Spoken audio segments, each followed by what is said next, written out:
Вітаю, друзі! Ну що, давайте говорити про важливі речі, про те, що відбувається на фронті, про те, чи дійсно готується повноцінний наступ на Київ, як до нього готується Україна, про потенційні загрози, що відбувається на фронті, про брехню, яку ми дуже часто чуємо замість реальної інформації. Про це та багато іншого будемо говорити сьогодні з людиною, яка має неймовірний авторитет в Збройних силах України. Це полковник Збройних сил у відставці, Герой України Дмитро Кащенко. Пане Дмитро, вітаю вас. Вітаю вас, пане Борислав.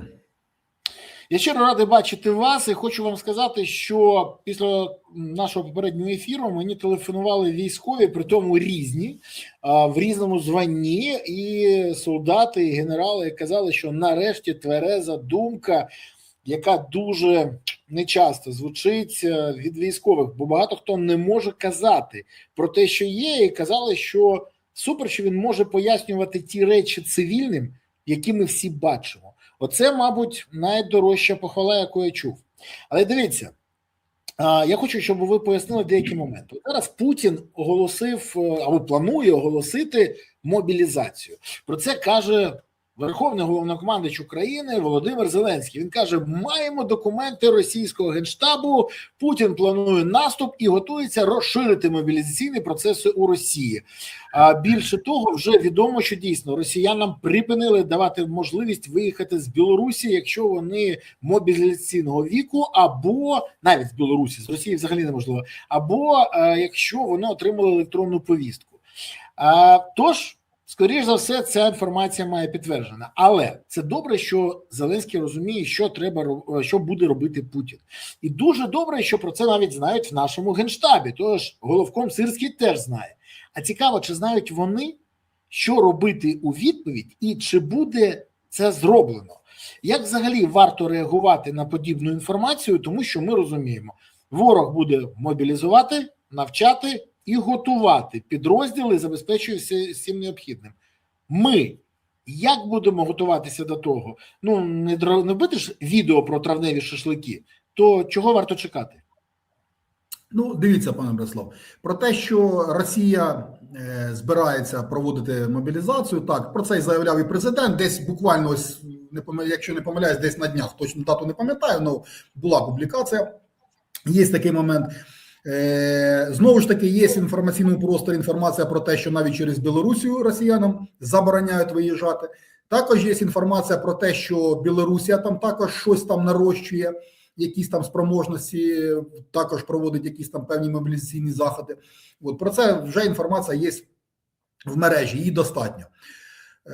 Те, що наше військово-політичне керівництво розуміє, що Росія може проводити і, скоріш за все, вона буде це робити, це вже добре, це вже дуже добре. Про те, що чи будуть щось робити і що саме робити, ну, по-перше, на мою думку, потрібно би було би передивитися нашу мобілізацію, наше бронювання, і, відповідно, розвиток сам Збройних сил направити саме не на солдата-піхотинця, а саме на роботизовані комплекси. Ставку зробити на це. Це перший момент. Другий момент – це підготовка достатньо класних ліній оборони, і при тому вона повинна бути не просто одна чи дві, їх потрібно будувати одну, другу, третю, четверту, п'яту, от стільки нам необхідно буде. І наступний момент, ну, який би я зробив би, це підготовка всього населення до спротиву. Тобто на всіх державних підприємствах, на всіх приватних підприємствах, все-таки я би готував би людей до ведення бойових дій. Питання в тому, що от якщо ми візьмемо там по Білорусі навіть, так, ну, на сьогоднішній день про ймовірність нападу там ми не можемо сказати. Ну, але я би не виключав би такої можливості.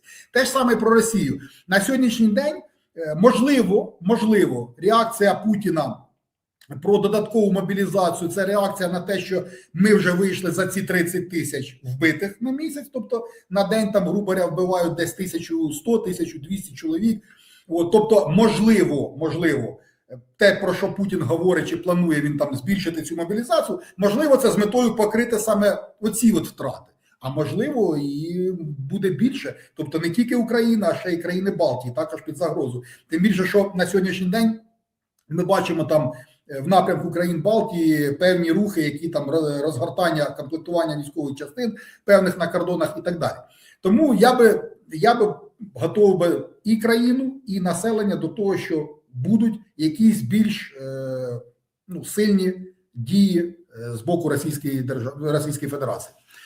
От. Ну, і відповідно переводити економіку на військові рейки. Як би це складно не було. Пропав зв'язок, я не чую вас.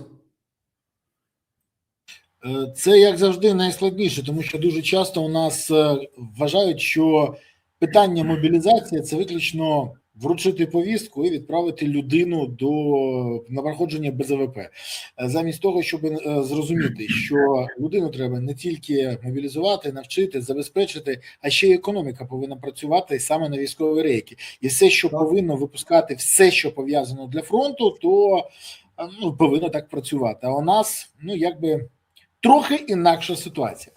Але дивіться, вже з'явилася перша заява, скажімо така, ластівка. І зараз обговорюється, чи буде новий наступ на Київ. Все через заяву начальника інженерних військ КСП ЗСУ, бригадного генерала Василя Сиротенко, який дуже наближений до Сирського. І вважається, що те, що він каже, це фактично через нього озвучує головком ЗСУ. Україна терміново будує суцільну лінію оборони від Київського водосховища до Сум, заявив він.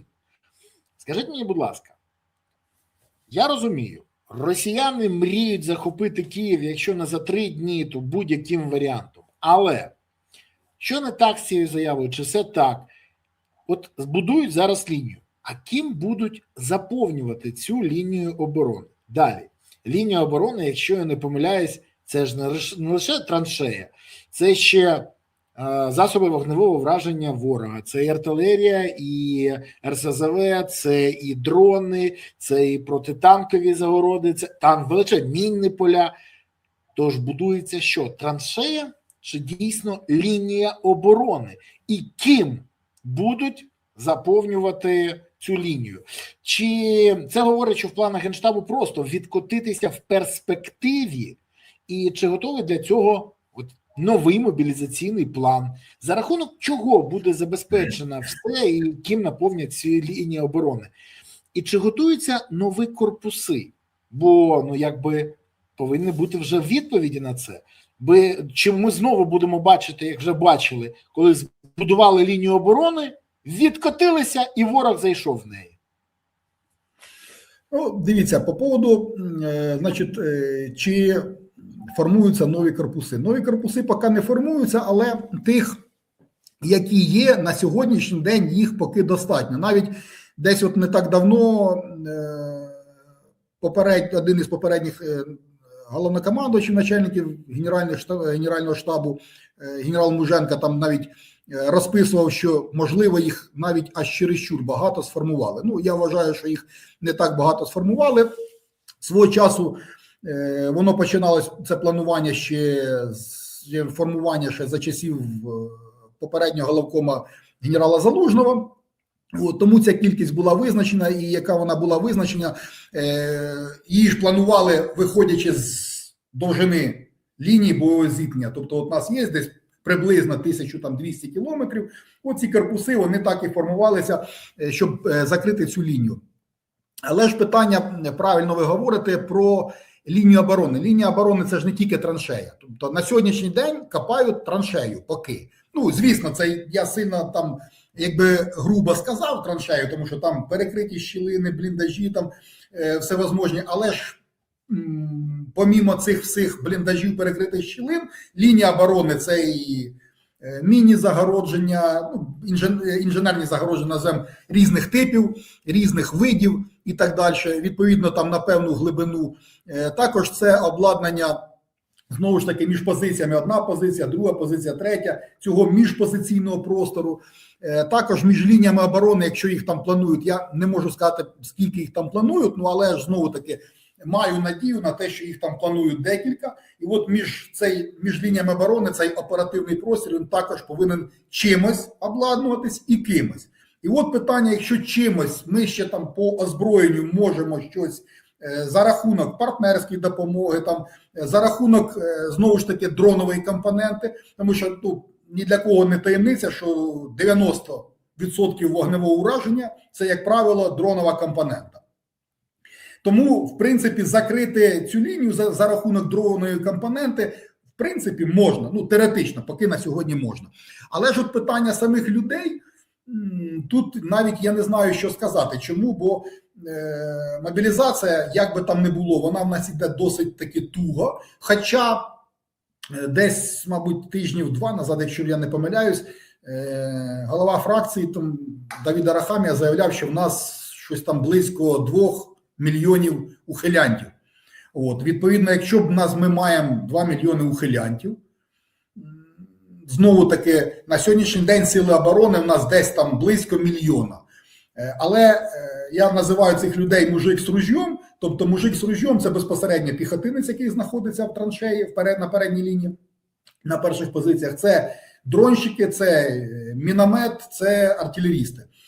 Тобто от цих людей, які, скажімо так, основний носій, які несуть на собі основний тягар війни, в них десь, хай 1300, це 400 від сили, це потолок їх там до 400 тисяч. Тобто, знову ж таки, якщо ми маємо 2 мільйони ухилянтів, то за рахунок цих 2 мільйонів ми навіть могли би ротувати цих людей.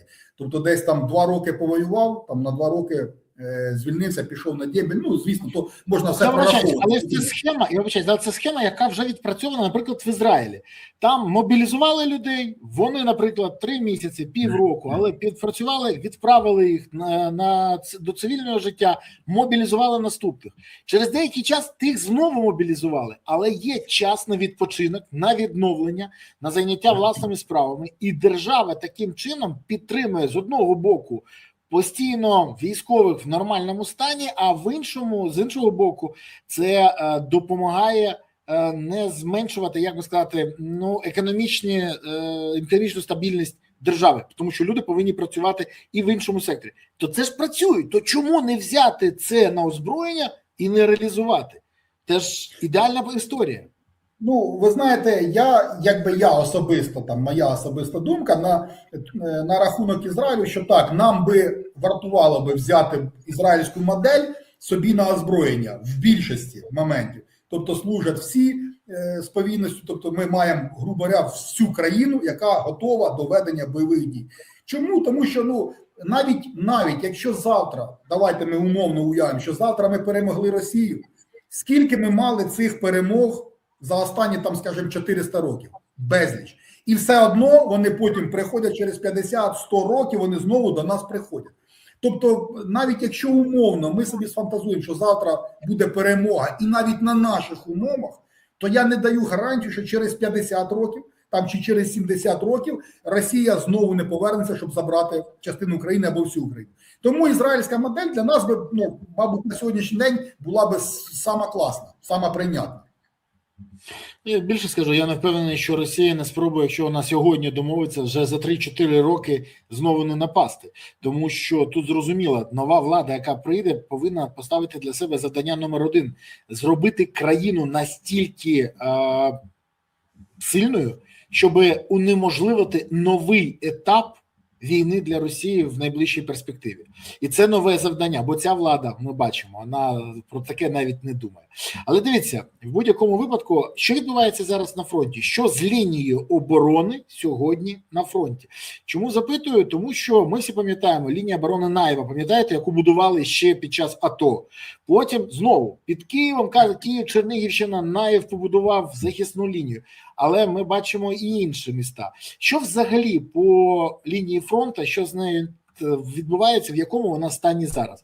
І перед тим, як ви відповісте, я хочу звернутися до наших глядачів. Друзі, я дякую вам, що ви дивитесь цей ефір. Окрема подяка за те, що ви не забули з самого початку поставити вподобайку, прокоментувати, поширити відео і порадити нас своїм друзям, знайомим, колегам, родичам, близьким, всім, кому тільки завгодно.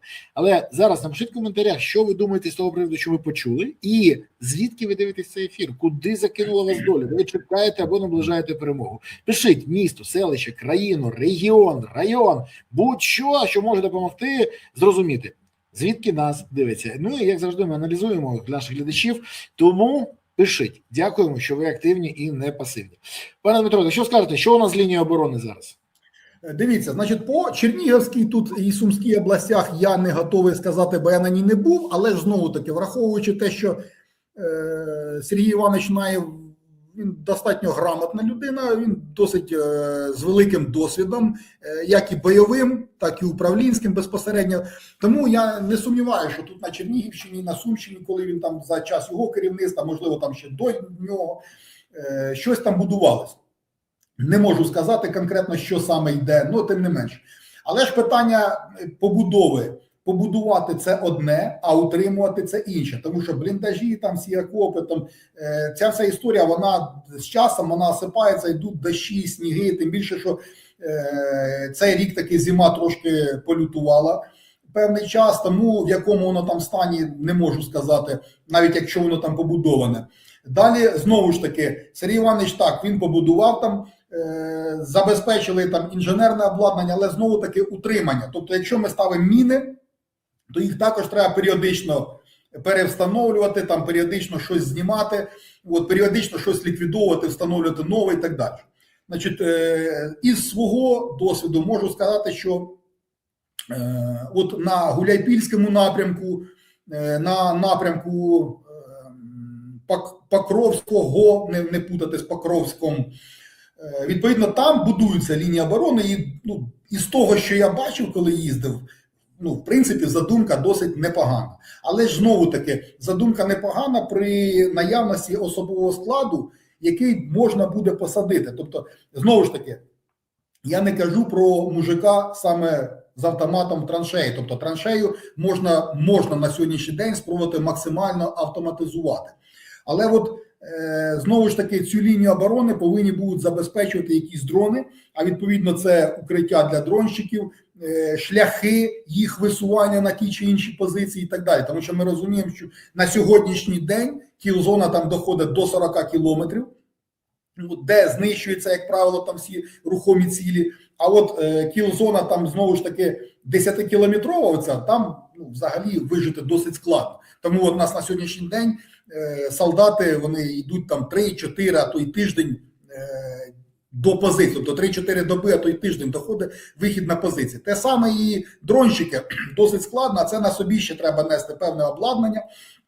От, воно також має вагу і воно також має об'єм.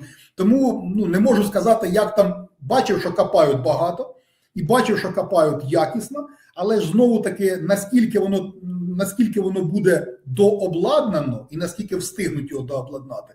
От. Відповідно, чи буде ресурс людський, який туди буде посаджений. Як би там хто, я дуже хотів би, щоб воювали роботи, а не воювали люди. Але на сьогоднішній день ще поки ми не можемо повністю війну перекласти на роботів. От. Тому людський ресурс дуже важливий. Росія в цьому плані, звісно, вона виграє, тому що в неї там десятки, 20-25 мільйонів мобілізаційного ресурсу. І так вона там кладе людей пачками, і за рахунок цього не просуваються. І ті люди, яких не помітили, не знищили дронщики, вони доходять до траншей. І от в траншеї питання, хто їх вб'є в траншеї. Якби ми на сьогоднішній день могли забезпечити те, що робот вбивав би в траншеї, це була б ідеальна історія. От тоді ми перекреслили б такого солдата, як піхотинець, а зробили б, наприклад, там операторів роботизованих систем скрізь, і хай би оператори воювали. Тому ким наповнять? Оце от питання, на яке я не маю відповіді на це питання. А при всьому цьому, скажіть, будь ласка, от ті історії, що постійно відбувається, що ця ділянка фронту зараз повністю там контролюється через те, що це стала кіл-зона, ця ділянка фронту. Наскільки кіл-зона взагалі може рухатись, чи це дуже стабільна дуже стабільний стан фронту? Чому запитую? Тому що якщо ми всі заспокоєні, що там кіл-зона, ніхто не може прорватися, це одне. А якщо у ворога з'являються засоби, яким він може зміщувати кіл-зону і фактично відтискає нас, то тоді треба щось робити. У нас зараз кіл-зона стабільна, чи вона рухається? Дивіться, за останніх, мабуть, 2 роки вона суттєво виросла. Тобто на сьогоднішній день можна, в принципі, сказати, що вона в деяких там моментах, можливо, доходить навіть до 50 кілометрів. Звісно, що це якісь там точкові такі моменти, От, тобто 40 кілометрів це варіант того, що ти будеш уражений якимсь засобом літаючим. Ну, на сьогоднішній день оптоволокно літає до 50 кілометрів. Тобто, знову ж таки, врахування, що дронщик, він там оптоволоконщик, він не сидить там прям от в самій першій траншеї. Ну, знову ж таки, він нехай от він сидить там навіть там в 5 чи в 10 кілометровій смузі. Тобто віднімаємо від 50 кілометрів, маємо собі 40 кілометрів отій от непроїзної частини. Ну, знову ж таки, насичення такого прям, що взагалі ніхто не може проїхати на відстань цю там 40-50 кілометрів, ми ще на сьогоднішній день не маємо.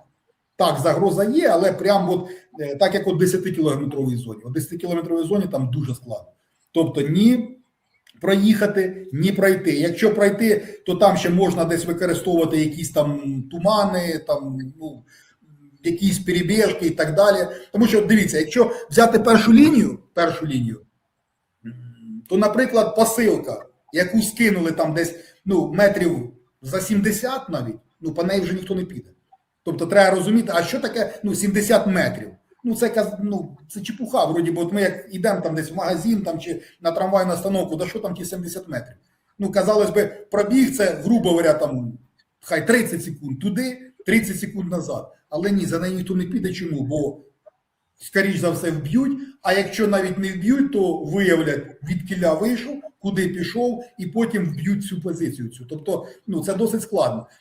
Тому потрошку, так, за рахунок розвитку засобів, потрошку ця смуга розширюється, але ж знову таки, вона розширюється і з нашого боку. Тобто це ж не та історія, що тільки нас б'ють. От наші дронщики, і ми в силах безпілотних систем, ми реально маємо класну компоненту, яка досить ефективно знищує противника. У нас просто єдиний, мабуть, ну, така серйозна прогалина, яку би я виділив. От в силах безпілотних систем, в них, по-перше, засоби реально класні, тобто туди сильно вкладаються. По-друге, в них, ну, більш, я би назвав це, мабуть, комфортні умови служби. Ну, по крайній мірі, те, що я там дивлюсь з рекламних якихось проспектів, де що написано, тобто можливість там десь у людей, ну, знову ж таки, я роблю висновки з публікацій, там командувача там і різних там командирів підрозділів, що можна працювати, наприклад, там 10 діб працюємо там чи 15, там 10 чи 15 діб відпочиваємо десь на оттяжки, так називаємо. То, наприклад, у механізованих бригадах, піхотних звичайних, в них немає такої можливості.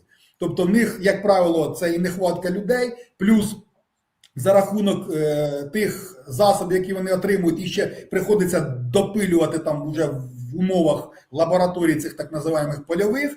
Знову ж це таке особовий склад, який певний відволікається на те, щоб там допилювати ці всі засоби. От. І плюс люди ведуться на оці от умови служби в силах безпілотних систем, і так досить така значна частина людей часто переходить. А знову ж таки, а хто це переходить? А це, як правило, переходять отакі от круті дронщики, які би, наприклад, там в піхотних підрозділах могли б уже навіть там не воювати, а просто вчити людей. А тут брак. Тобто якісь класні дронщики в нас ідуть в силу безпілотних систем, от, а брак людей, відповідно, нема кому вчити навіть людей, які би прийшли. Тому тут, якби, от в піхотних підрозділах більша з цим проблема.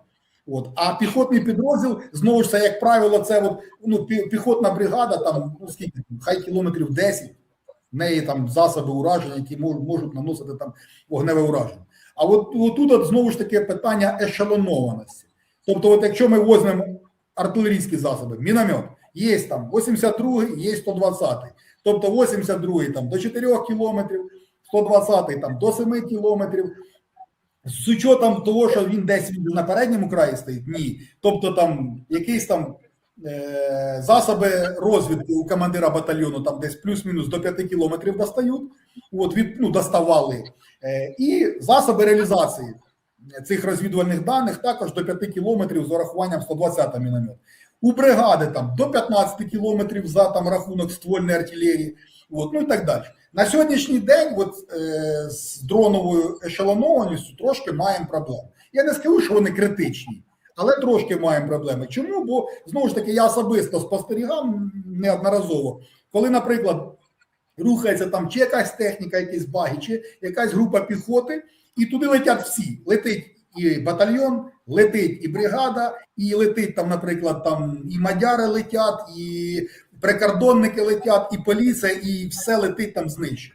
А от якби в нас десь звернути трошки увагу на оцю ешелонованість, хоча, знову ж таки, я бачив у своїй практиці бригади, де командири намагаються ешелонувати. Тобто, що ми працюємо там з ПО, оці працюють з ПО, і так далі. Там, де це є, відповідно, да, там коефіцієнт знищення набагато краще. Ви сказали про те, що навчати нема кому. У нас що не вистачає інструкторів, у нас немає досвідчених бійців, у нас немає тих, хто має досвід і може їх передати, чи у нас не вистачає центрів навчання. І в чому проблема? Бо я навіть чув на днях, мені казали це з одного з таких великих центрів, нам не вистачає інструкторів. Я говорю, а в чому проблема?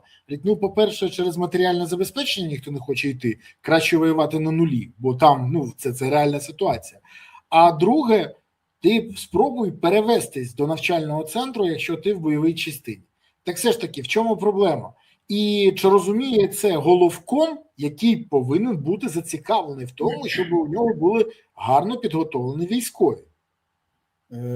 Дивіться, значить, по поводу інструкторів, так, матеріальне забезпечення – це досить таки об'ємна частина.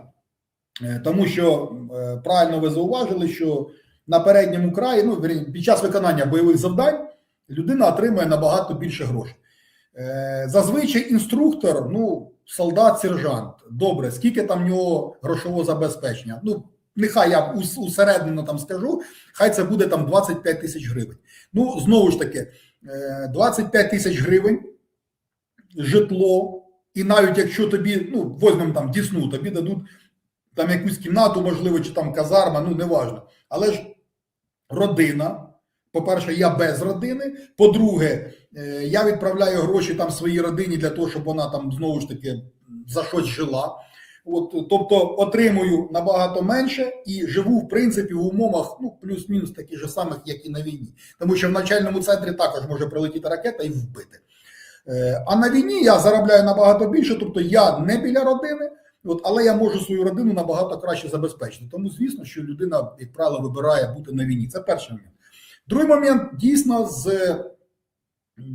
перевестися десь кудись, це навіть не в навчальний центр, з бойової бригади в бойову бригаду, це досить складно. Тобто ця історія з армією плюс, там рапорт подав, все, ти молодець, але знову ж таки, поки цей рапорт командир батальйону, бригади не поставить там свій підпис, що так, він погоджує, ніхто нікуди не переведеться. Це все така собі, знаєте, относительний перевод, як я його там можу назвати собі. Далі по поводу інструкторського складу в бригадах. На сьогоднішній день ще далеко не всі бригади можуть проводити самі базову загальновійськову підготовку. Знову ж таки, в навчальних центрах, давайте будемо відвертими, досить часто бувають такі моменти, що служить там кум, зять, брат, сват, тобто хтось там пристроєний, і поняття інструктор, такий собі з нього інструктор. З урахуванням того, що цього пристроїли, класний, реальний бойовий хлопець, який міг би бути інструктором, не хоче, а плюс навіть бойові хлопці, якщо ти класно воюєш, це не каже, що ти можеш бути класним інструктором. Тут теж своя історія, це вміння викладати, вміння свої знання і свої навички ще правильно викласти в правильній послідовності і донести до особового складу. Тобто тут дуже багато моментів. І от на сьогоднішній день є багато бригад, які вже проводять самі базово загальновійськову підготовку і відповідно вже готують. Але ж знову таки, багато бригад і всі бригади – це досить різні речі. І знову ж таки, класні інструктори, де вже відкатана ця методика, і інструктори, які тільки ними стали, це також зовсім різні історії. Тому з цим у нас складнощі, як із самими людьми, відповідно, так і з самою підготовкою. А плюс треба ж розуміти ще, як поляки кажуть, п'єньонзи, питання фінансового забезпечення бойової підготовки. Тому що, знову ж таки, дивіться, я приведу такий приклад. Формула-1. Відкатали там заїзд якийсь там, виграли змагання. Отримали там стількись грошей. Для того, щоб виграти цю кількість грошей, там на ці змагання потратили ось стільки грошей. Але ж перш ніж виграти ці змагання, Скільки вчився цей пілот? Безліч часу. Скільки він машин розбив, скільки він викатав топливо, обслуговування і так далі. Тобто це в рази. Тобто якщо виграти там гонку, вклались, наприклад, там $1 мільйон, то до підготовка сама це десятки мільйонів доларів, а можливо і сотні. Те саме з боєпідготовкою. Коли солдат, грубо говоря, скинув рушницю і збив дрон одним пострілом чи двома, він викинув там 2 патрони, можливо 1 патрон. Але ж питання в тому, що скільки він повинен цих вскидів зробити рушниці, зробити цих пострілів, щоб довести до автоматизму знищення цих дронів. І скільки він ще дронів повинен знищити. Тобто складова фінансова – це досить такий серйозний момент. А це все одне, що я сказав, друге, третє, воно накладає отакий відпечаток на якості боєпідготовки. До речі, у 24-му році я бачив, як на Запоріжжі хлопці відпрацьовують з помповиків, збиваючи FPV-хи. І це, до речі, вражає. І саме FPV-хи. І я коли запитав, кажу, ну, слушай, ти що, мисливець чи як? Говорить, та ні. Тут після першої сотні вистрілів, починаєш відчувати, що треба робити. Це перша сотня, починаєш відчувати.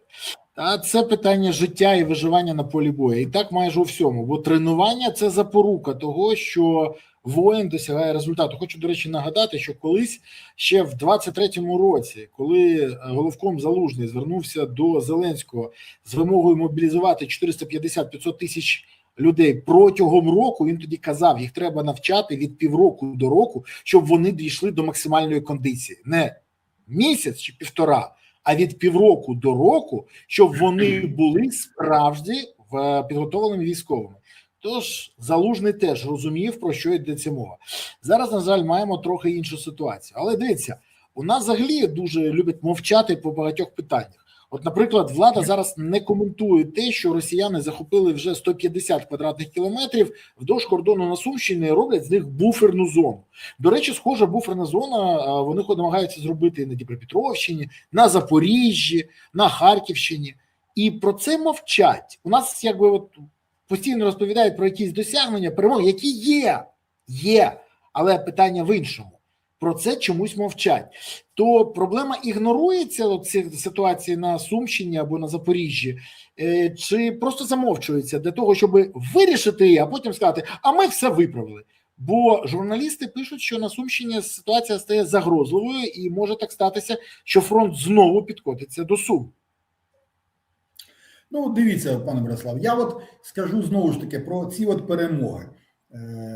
От давайте ви згадували там Дніпропетровщину, Запоріжжя.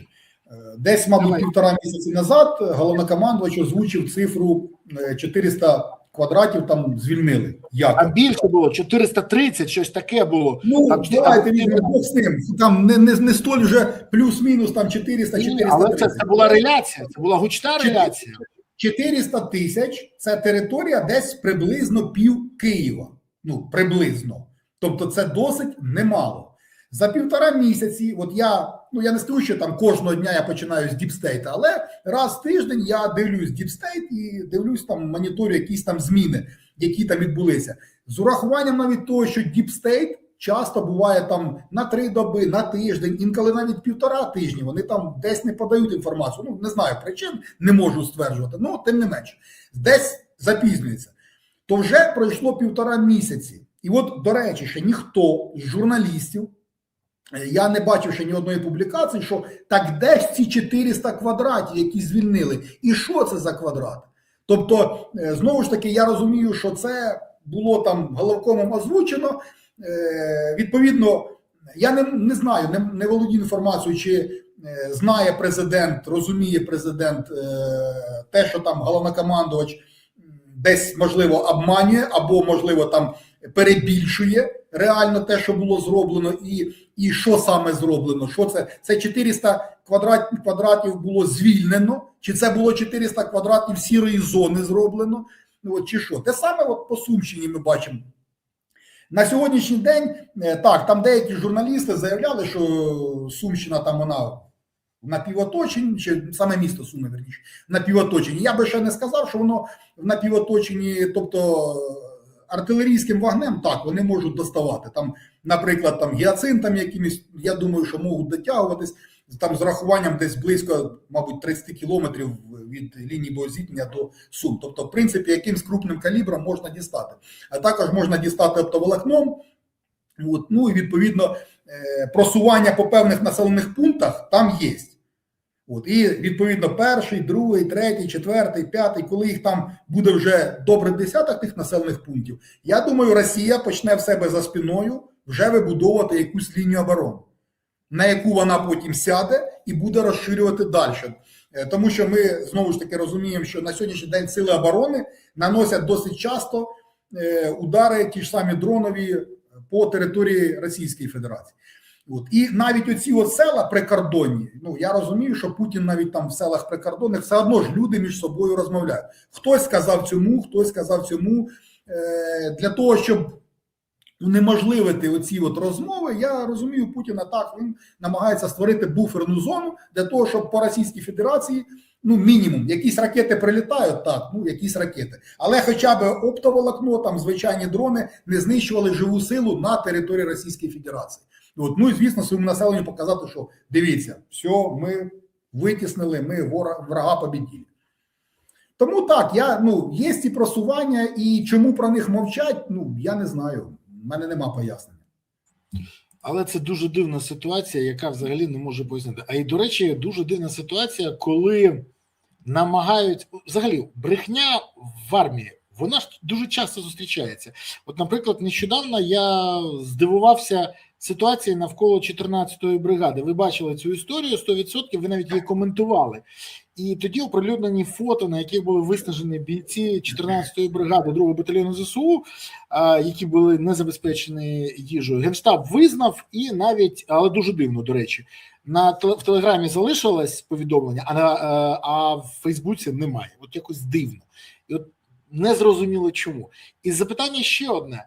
А там взагалі дійсно хтось відповів чи ні? Бо якось дивна ситуація. З'ясувалося, що комбрига ніхто не знімав. І там все не так, як було озвучено. То що відбулося, хто має відповідати за подібне? І як взагалі на 5-му році повномасштабки таке може бути? Можете пояснити? Ну, дивіться, тут же знову-таки треба сказати, що можна пояснити нашим глядачам взагалі ситуацію з комбригом, там все, що відбулося з комбат, тому що в них відчуття, що ту людину, яка довела до цього стану, її зняли. Все. Ні, дивіться, я писав публікацію по цьому поводу. Значить, командиром 10-го армійського корпусу був бригадний генерал Сергій Перець. Він був поранений, якщо мені не зраджує пам'ять, 22 чи 23 грудня 25 року він на в'їзді в Куп'янськ був поранений. Чи в самому Куп'янську, чи на в'їзді, ну це вже якби питання інше. Після чого він перебував на лікуванні десь до середини березня. В середині березня, після виходу з лікування, він не повернувся в корпус, бо для того, щоб повернутися в зону проведення бойових дій, виконання завдань, необхідне розпорядження головнокомандуючого, тобто бойове розпорядження, БРК так називаємо. Головнокомандувач відправив його у відпустку, мов, їдь, поки ще підлікуйся, відпочинь. Десь на початку квітня, я не можу сказати точно там дату, коли він вийшов з відпустки, але по прибуттю, там вже 8 квітня він вже здав посаду. Тобто з кінця грудня, чи середини майже грудня, і до 8 квітня генерала Перца, штатного командира корпусу, не було. Хто там виконує обов'язки, на сьогоднішній день я не можу сказати, тобто, можливо, там якийсь заступник був, можливо, там хтось був призначений. Ну, в принципі, по великому рахунку розібратися, я не думаю, що складно. Ну, тим не менше, не можу озвучити, бо не задавався питанням, хто там виконує обов'язки. Далі командир 14-ї бригади... Ну, так, а навіщо тоді його зробили тоді крайнім? Ну, навіщо просто? Сенс який? Питання не вирішено, проблемою для того, щоб спустити пар суспільству і просто замилити око, чи що? Я думаю, що, скоріш за все, спустити пар суспільству, що дивіться, от я, головнокомандувач, я вник, я вирішив, цих наказали. Питання ж в тому, що хтось в суспільстві буде, ну, по-перше, дотичних не так багато. Тобто це люди, які тільки там служать в Збройних силах і при тому там на певних керівних посадах, хто знає цю ситуацію. Більшість навіть офіцерів, які просто там десь звичайно служать по бригадах, вони не знають. А коли ми говоримо про цивільне населення, ну вони взагалі далекі від того, хто, де, куди призначається, як і коли. Тобто пар суспільству спустили, що бачите, дивіться, винних ми знайшли і ми їх покарали. Все. От, ну, я вважаю, по-перше, знаєте, тут от всі кажуть про слово честь. Ну, от, мабуть, честь, вона починається тут. Визнати те, що ти не прав, і те, що, ну, сталася така ситуація ганебна. Так вийшло. От. І в цьому є і об'єктивні причини, в цьому є суб'єктивні причини. Треба розуміти, що так, логістика ускладнена на сьогоднішній день, а це все логістика ускладнена, це навченість пілотів чітко скидати грузи, це розуміння, де конкретно знаходиться ця позиція. І, наприклад, один пілот якийсь, ну, наприклад, який там постійно скидає там посилки туди, він десь захворів, чи там поранений, чи поїхав у відпустку. Замість нього сіла інша людина, яка слабо ще орієнтується в цій місцевості, так, десь неточності. І от сьогодні одна причина, завтра друга, післязавтра третя. Післязавтра той же командир забув, ну, він теж людина, так, я, звісно, що бажано би, щоб таких помилок не було, але тим не менше. І от маємо те, що маємо. Можливо, там хтось дійсно забив болт, я не виключаю, тут треба розбиратися. І розбиратися не з метою, щоб все, давайте отрубимо йому голову. Ні, треба розбиратися з метою, щоб таких випадків не було. На щастя, такі випадки, як в 14-й бригаді, ну, я не можу сказати, що це прямо от скрізь. Тобто, ну, за час моєї служби, чесно, я взагалі такий випадок я побачив і почув вперше. Так, я розумію, що я стикався з тим, що, наприклад, є позиції, на які от там тиждень, наприклад, десь не скидали там їжу чи там боєприпаси, тому що сьогодні виліт зробили, дрон збили, завтра розбили там якусь позицію пілотів, поки переїхали, поки обладнали нову, з іншої там якоїсь запасної знову. Це ж не так, що я встав, пішов в магазин, сходив. Ні. Щоб скидати сюди, це треба от, антенна, направленість і так далі. Для того, щоб скидати сюди, треба вилізти, розвернути, переобладнати. Тобто тут дуже багато нюансів. Але так, ситуація ганебна і сам вчинок ганебний, що от дивіться, от вони винуваті, все, ми їх зняли. Ну, я вважаю, це не по-офіцерськи. Дивіться, але ви знаєте, в цій ситуації ще й Міністерство оборони змогло обістратися. Взагалі, це дуже дивна ситуація. Змогло обістратися всі, хто більш чи менш причетний до цього процесу. Я взагалі почав думати про фахівість цих людей, ну, скажімо так, м'яко кажучи, не на потрібному рівні, це м'яко кажучи. Тому що Міністерство оборони зробило заяву, яка мене просто розірвала. Випадки недостатнього постачання продуктів на віддаленій позиції у 30-й ОМБР, 128-й ОГШБР та 108-й ОБР ТРО не мають стати системними. Міноборони працює з Генштабом щодо цього питання. А у відповідь на це в 108-й та 128-й бригаді не просто заперечили поширювану в соцмережах інформацію про проблеми, а кажуть, що у них все нормально і вони можуть це довести. Я вибачаюсь, це Міноборони не знає, що відбувається, чи це бригади намагаються, ну, як би сказати, себе захистити, і що взагалі у нас відбувається? Ну, тому що, ну, це... Да, дивіться, пане Борислав, я допускаю, що десь, наприклад, візьмемо там 128 бригаду. Це реально класна, сильна бригада, реально з традиціями. Я запитав там хлопців, і вони воюють там. Це ж ці Едельвейси. Я їх запитав, кажу, що у вас з їжею? Хочеш фотку надішлемо? Я говорю, ну голодуєте? Говорю, та не підкалуй. Ну, інше слово, але не підкалуй. І от так для розуміння. Але заява ж Міноборони. Дивіться, я допускаю, що десь, ну, наприклад, сьогодні там чи завтра десь не забезпечили якусь позицію. Конкретно там оцю чи оцю. На сьогоднішній день на багатьох позиціях є старлінки. Є.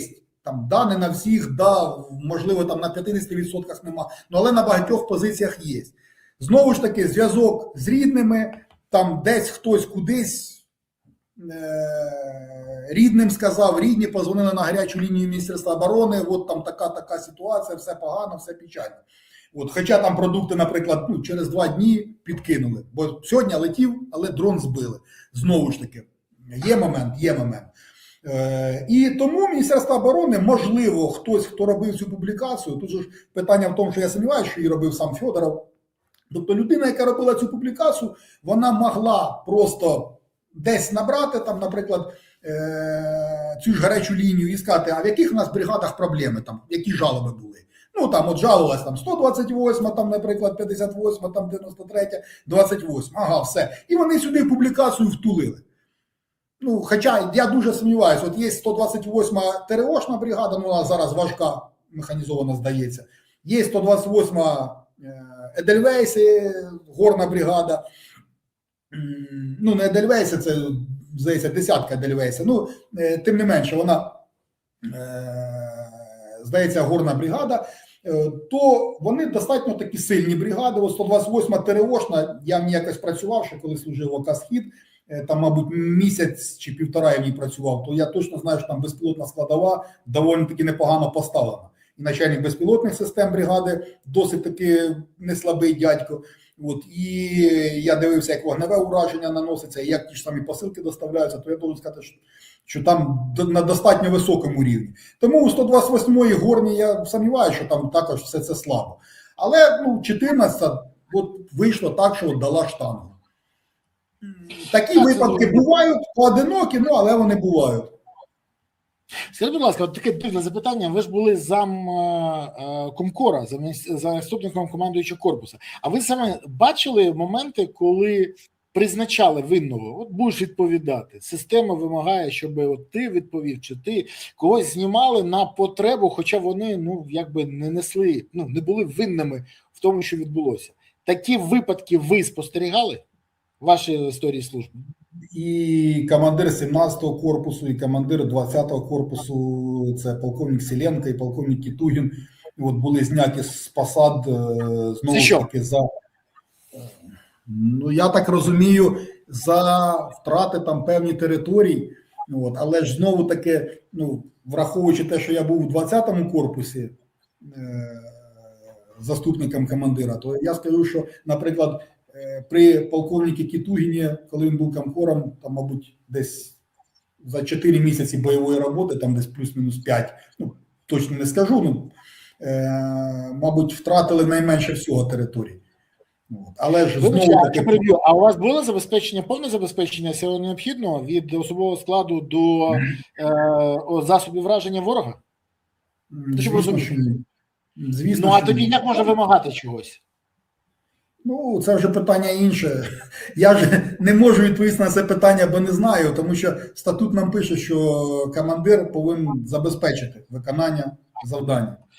Тож їх призначили ЦАПами відбували, я правильно розумію? Фактично. Так, ну, по Кітугіну я скажу, бо я там був заступником, там стала ситуація, корпус якраз був на межі Дніпропетровської, Запорізької і Донецької областей. От, і от якраз втягнення противника в Дніпропетровську область, воно якраз було на каденції Кітугіна. Ну, відповідно, головком зробив, ну, я розумію, що президент його не погладив по голові за те, що там дійшли до Дніпропетровської області, ну, і головком зробив крайнім комкора, знявши його з посади. Це було при мені, тому я розумію, про що я кажу. От, хоча, в принципі, ну, реально і людина адекватна, якби, і він не глупий, і сміливий сам по собі, відношення людям не було.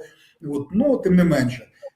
У полковника Селенка я достеменно не скажу там прям яку там і через що там. Ну, але знову таки там, якщо я не помиляюсь, Степногірськ, щось там навколо Степногірська, якісь тілодвіження противника, і знову ж таки показали, що ось він крайній, все.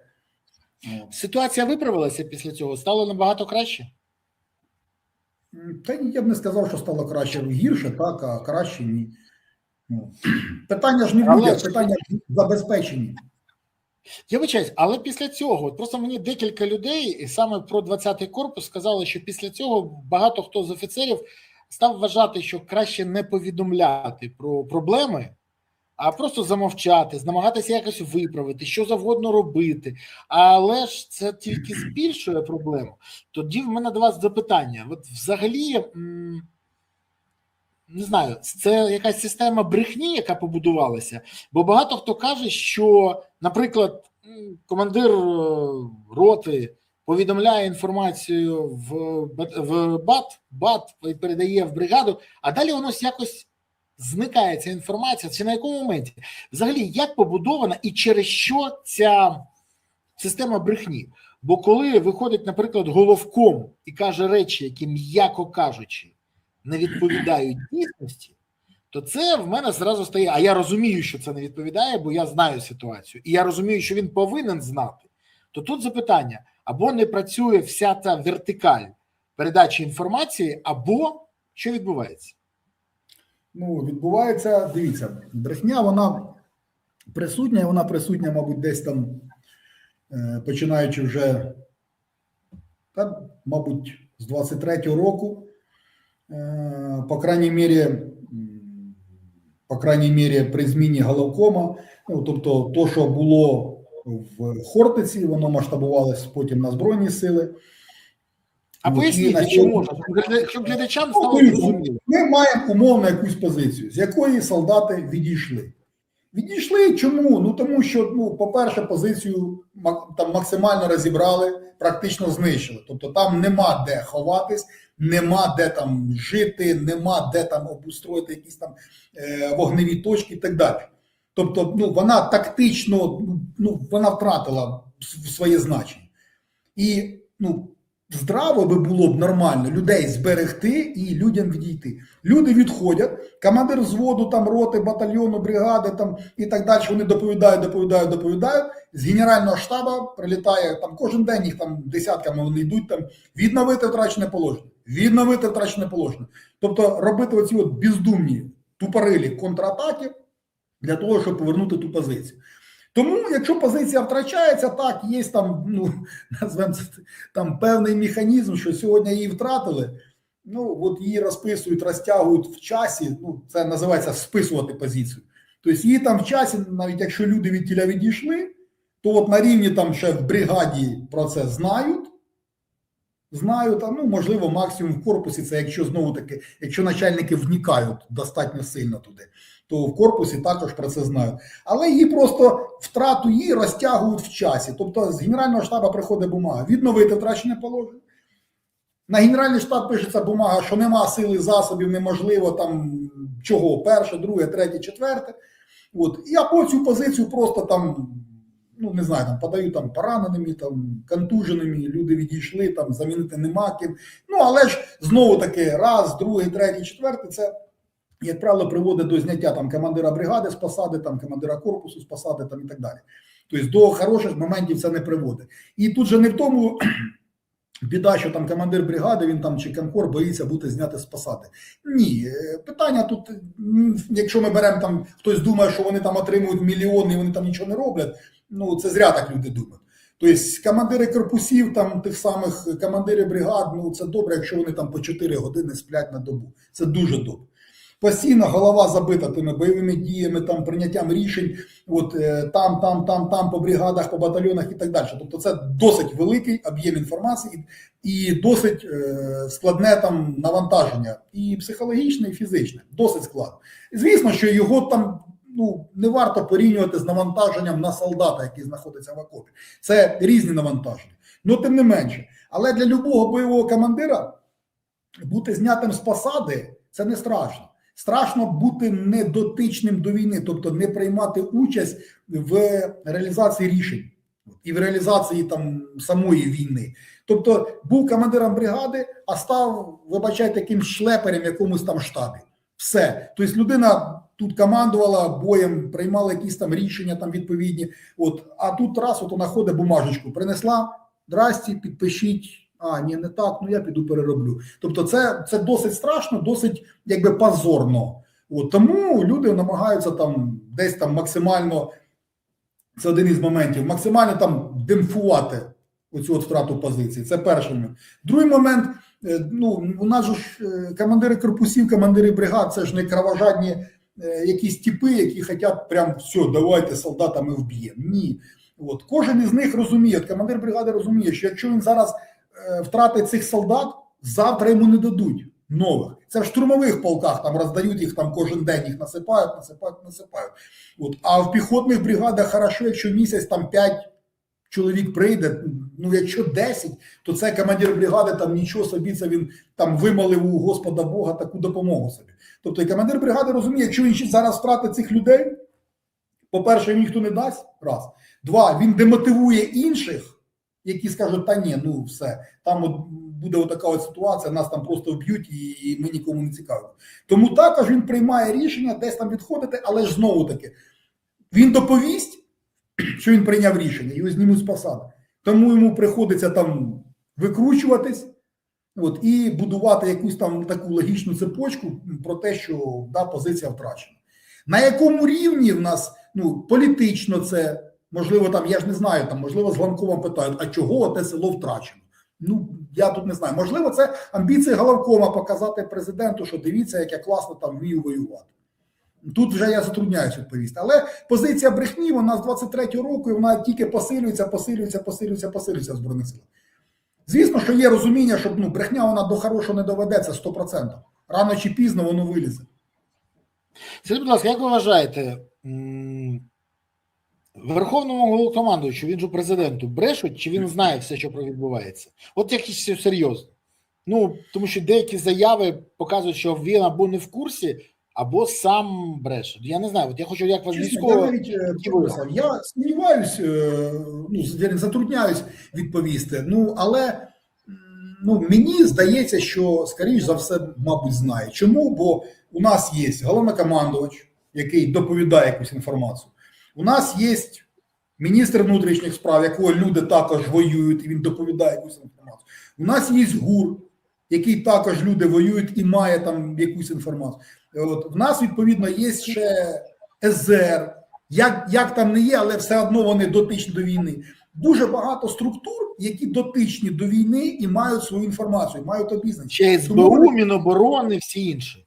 Так, я перепрошую, не згадав СБУ, тобто, дуже багато структур, які дотичні до війни, які воюють, і вони мають свою інформацію. І, як правило, ця інформація, вона ж не проходить тільки через Збройні Сили. Тобто, і по лінії Служби безпеки, і вона по лінії Міністерства внутрішніх справ, і так далі, і так далі, і так далі. Тобто, це ж, дивіться, як не можемо проконтролювати там передню лінію. По-перше, як її проконтролювати? В нас там давайте проведемо об'єктивний контроль, десь знімемо якогось дрона, хай полетить, там солдат помахає рукою там, чи щось викине з бліндажа. Правильно, щоб його побачили і туди насипали, щоб вбили їх там всіх. Як можна проконтролювати? В принципі, це досить нескладно. По-перше, взаємодія там між, наприклад, там, силами безпілотних систем і піхотною звичайною бригадою, там, чи Службою безпеки України і так далі, вона набагато слабіша. Тобто маємо дронщики. Куди працюють дронщики? От сюди. Бригадні сюди, наприклад, мадяри сюди, СБУшники сюди. Раз. Друге, артилерія працює куди? От сюди, сюди, сюди. От все. Плюс-мінус по роботі артилерії, по роботі дронів вже можна намалювати передній край. Вже можна намалювати передній край. І знову ж таки, дивлячись, що вони знищують. Звісно, якщо, наприклад, там знищили якусь мсту, звісно, я сумніваюся, що вона там на передньому краї була. Але якщо знищили там групу піхоти, то, звісно, там чи якісь там баги, якісь мотоцикли, так, це, скоріш за все, це був передній край або біля переднього краю. Тобто якусь умовну лінію вибудувати можна. Я не розумію цього об'єктивного контролю, помаши ручкою. Не розумію. До речі, хочу звернутися до наших друзів, це не об'єктивний контроль. Друзі, глядачі, будь ласка, поставте вподобайку, якщо ви дивитесь, підпишіться, прокоментуйте і поширте це відео. Хай інші бачать і розуміють, що відбувається. До речі, напишіть, що ви думаєте з цього приводу і звідки ви дивитесь. Місто, селище, країну. Пишіть, де ви чекаєте або наближаєте навпаки перемогу. Пишіть, це важливо. Географію наших глядачів ми завжди вивчаємо. Пишіть, і я вам дякую, що ви активні. Дмитро, скажіть, будь ласка, завдяки чому вам вдалося втримати Чернігівщину? Бо Чернігівська траса – це ж ви, я це знаю дуже добре. Тому от в мене запитання, хочу зробити 2 кроки назад і в історію, вже історію. Ви тоді втримали напрямок. За рахунок чого і як це вдалося? Бо я чув не від однієї людини, що якщо б не Кащей, то була би срака. Це дословно, що було сказано. то як вам це вдалося не допустити цієї ситуації? Дивіться, що таке ще то перегнули. Ну, по-перше, там ж воювали мої солдати, а не я. Я тільки здійснював там загальне керівництво. Сором'язливість – це добре, але я чув це якраз від людей, які тут до цього дотичні дуже під вашим багато людей. керівництвом. Тобто, дивіться, ми почнемо з самої голови. Тобто, туди був дотичний главком на той час Валерій Федорович Залужний. Ми були на постійному зв'язку. І всі були проблеми з логістикою досить складні. Чому? Бо ракетні удари, авіаудари, вони йшли по всій території України, по базах, складах і так далі.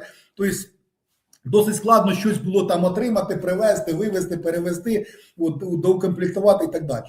Тому зв'язок з головнокомандувачем напряму, відповідно, його там якісь прямі там вказівки, вони допомагали досить сильно. Наступний момент –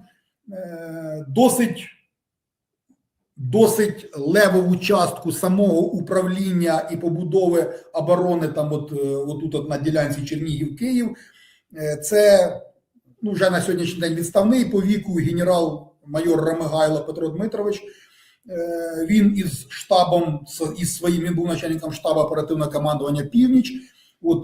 Це левова частка побудови всієї оборони, тобто якби голова всієї цієї оборони, це генерал Рамигайло, який вибудував досить непогану оборону навколо Чернігова, відповідно, і плюс який постійно організовував взаємодію. Наприклад, там же воювали навколо Чернігівщини, по Чернігівщині і 58-ма бригада, і перша танкова бригада, і бригада територіальної оборони, і відповідно поліція, і там місцеві загони, там спротив був, і так там досить багато людей воювало. Так от генерал Рамигайло, він досить якісно, буквально вже, мабуть, на другому тижні воно вже працювало майже як годинник, як швейцарський годинник, оця взаємодія.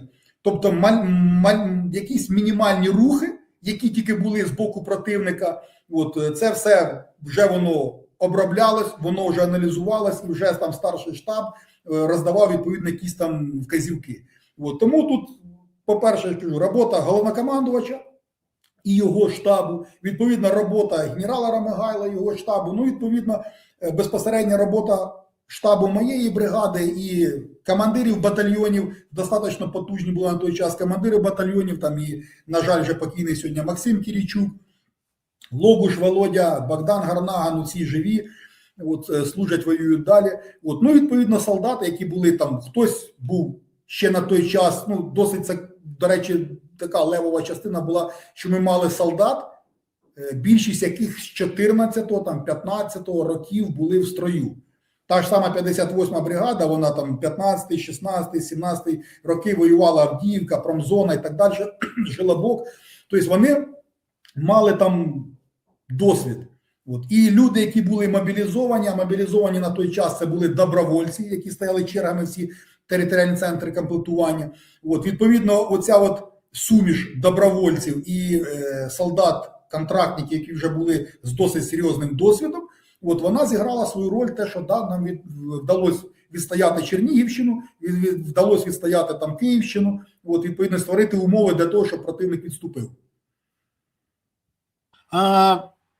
Пане полковнику, хочу вам сказати подяку не тільки за те, що ви вистояли тоді на Чернігівщині, не лише за Бахмут та за інші напрямки. Взагалі хочу сказати дякую вам за службу і за те, що ви не боїтесь називати речі своїми іменами і намагаєтесь пояснити людям, що відбувається. А ще за те, що служили і служите Україні навіть зараз. Тому за це окрема подяка. Дякую вам за цей ефір і сподіваюся ще побачити вас у себе.